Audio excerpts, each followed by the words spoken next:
All right, so continuing with chapter 2 only, coming towards averaging data. There are different measures of average. There's mean, there's median, there's mode. So arithmetic mean is basically the actual average, and that is computed by adding the values of each and every number or whatever is given to you and divide by the number of values that are available to you. Okay. So over here, they have given you an example that 12, 14, 17, 19, and 15 is given. Add the values of them and divide it by the number of values. So there are five numbers given to you. So divide it by that and you get your simple average.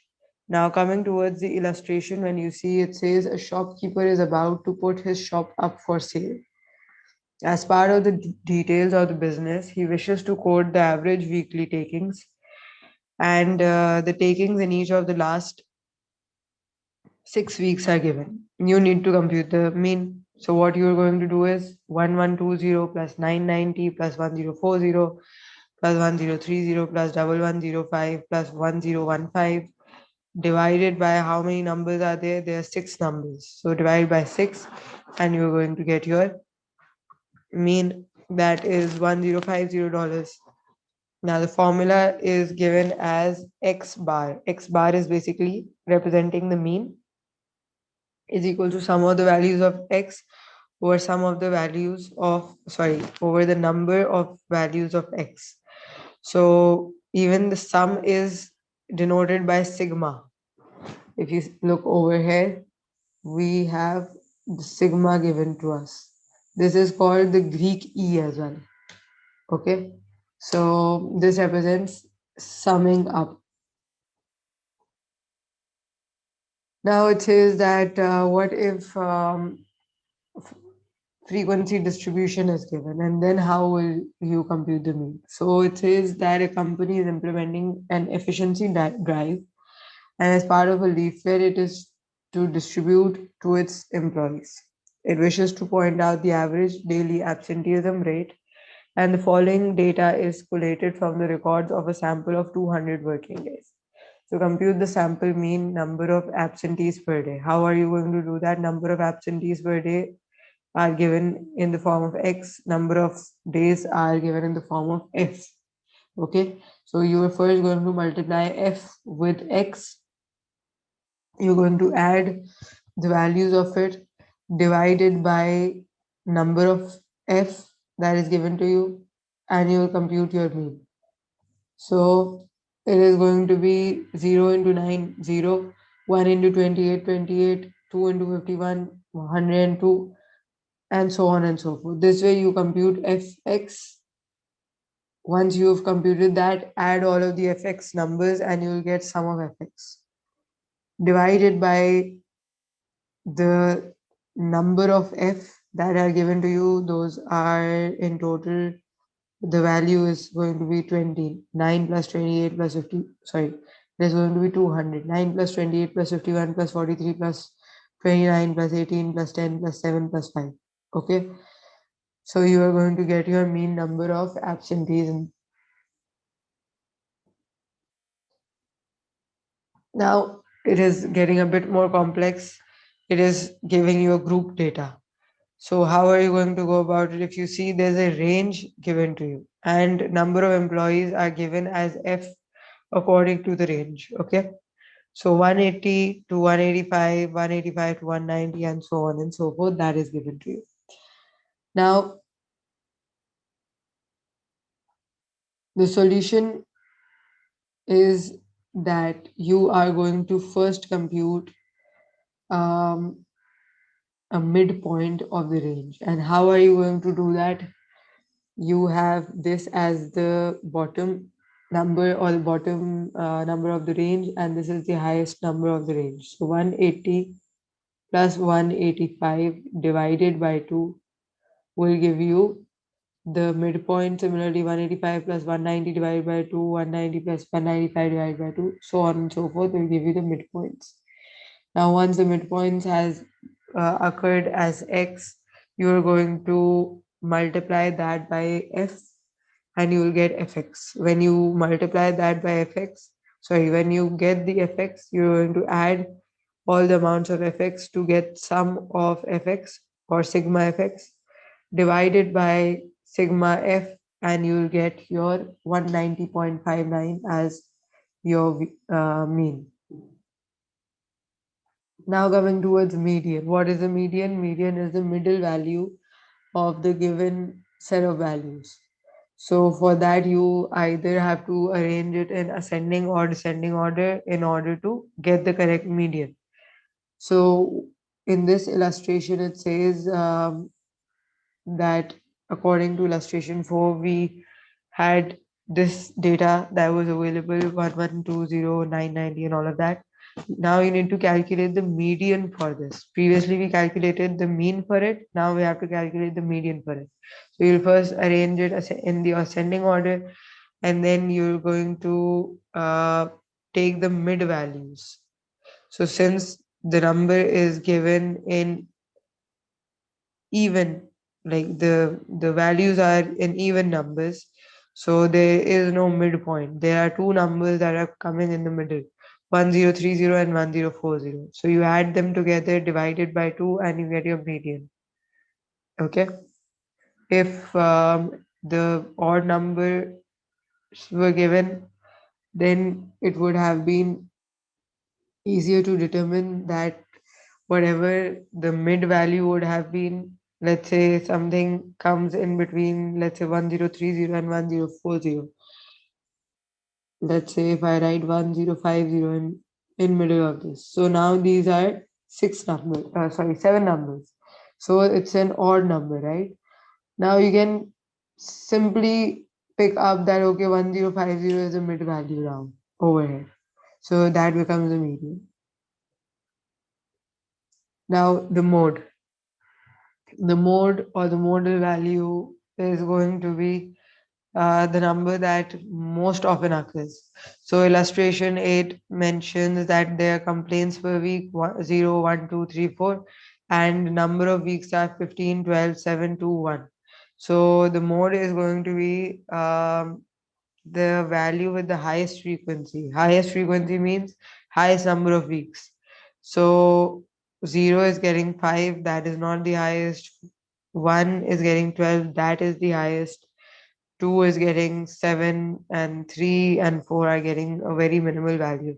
So the highest number is going to be one complaint per week for 12 number of weeks. So the mode is going to be one complaint per week. Now we are coming towards measures of spread. Now, when we talk about measures of spread, so you need to take into account the standard deviation, the coefficient of variation, and all of that, even variances. Now, the question is that what is standard deviation and what are variances and all? Okay, so first of all, standard deviation helps you measure how your data is spread away from the mean. Okay, this might not be easily understood when told in the form of theory, but I am going to explain it to you with some examples in a bit.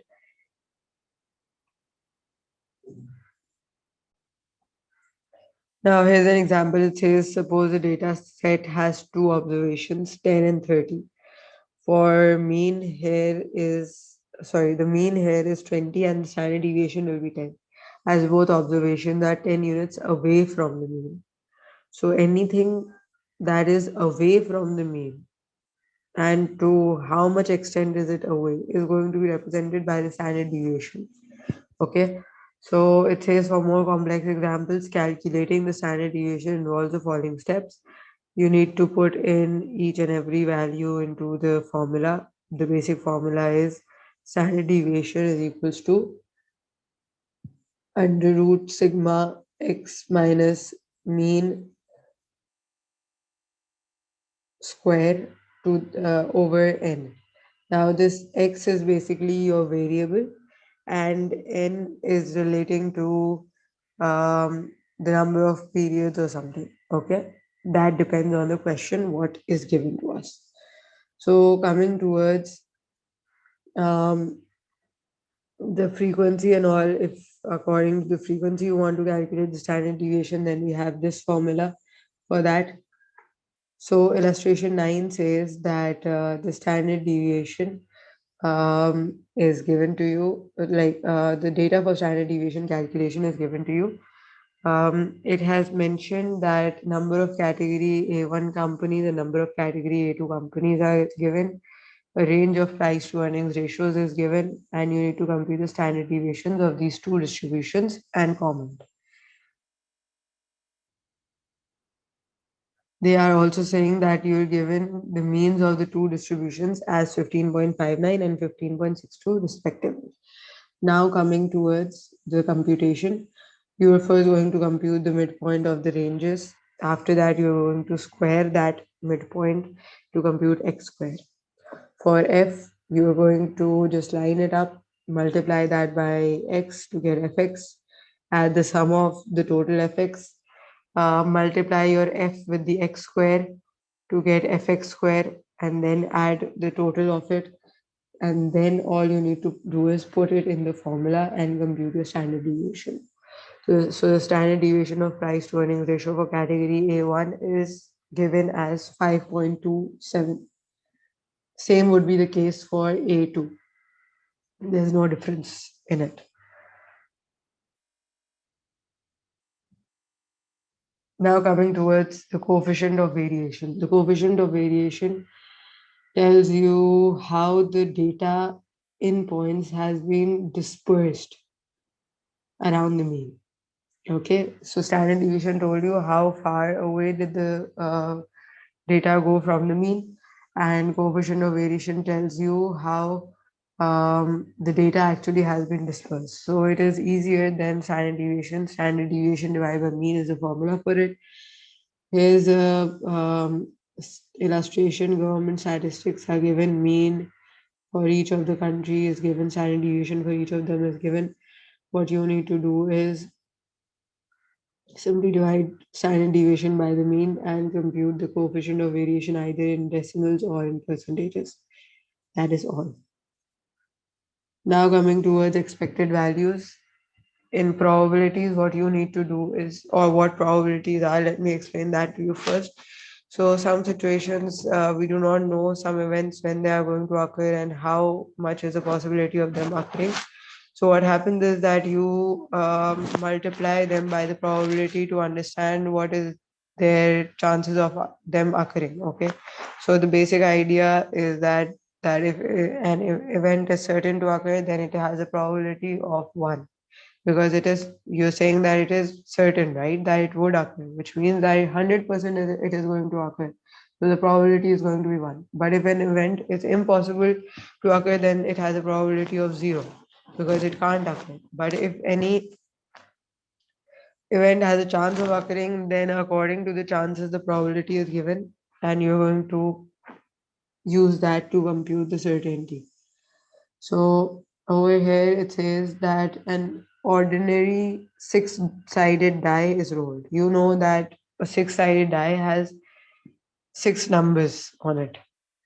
It says what is the probability that it will show a number less than 3. So number less than 3, there's only two chances, right? Because in on a die there are six numbers, and every number is written once only. So anything less than 3, there's only going to be two chances, that is number 1 could occur or number 2 could occur. Okay, so the probability is going to be 2 over 6, which you further simplify and it becomes 1 over 3. Why 2 over 6? Because you yourself said that there are only two chances that any number less than 3 could occur. So out of the six chances, there are only two chances, right? When you further simplify it, 2 divided by 6, it becomes 1 divided by 3. So the probability is 1 over 3.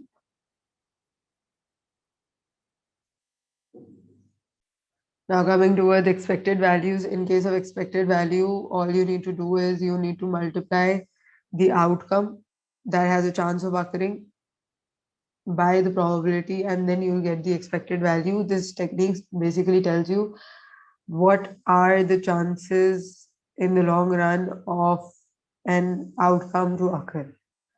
Okay. So it says that a company has recorded the following daily sales over the last 200 days. Daily sales are 100, 200, 300, 400. Number of days are given. What will be the expected sales value in the future? So what you need to do is, first of all, compute the probability of them occurring. So out of um, the last 200 days, there were 40 days in which the daily sales unit were 100, and there were 60 days where the daily sales units were 200, and then there were 80 days where it was 300 and 20 days where it was 400. So 100 into 40 over 200, 200 into 60 over 200, and so on and so forth will give you the probability that this much time 100 units could occur, this much time 200 units could occur, and so on. Okay, when you add together, it is going to give you 100% or one probability. Okay. Now, when you need to compute the expected value, what you are going to do is multiply 0.2 into the outcome occurring. So, what was the outcome occurring? 100 units. So, 0.2 into 100 plus 0.3 into 200 plus 0.4 into 300 plus 0.1 into 400. That would give you 240 units. So, this means that on average, 240 units a day will be sold. Okay. Now, the limitations of expected value is that it is merely just an assumption. Maybe some one-off events could occur and the scenario completely changes, or there is a chance that the assumptions on which, like on the probabilities themselves, are basically computed on assumptions, right? So the assumptions might go wrong, or the probability might go wrong, because you can't 100% be sure about a scenario occurring, right? Now coming towards normal distribution, which will be recorded in part 3 of this video.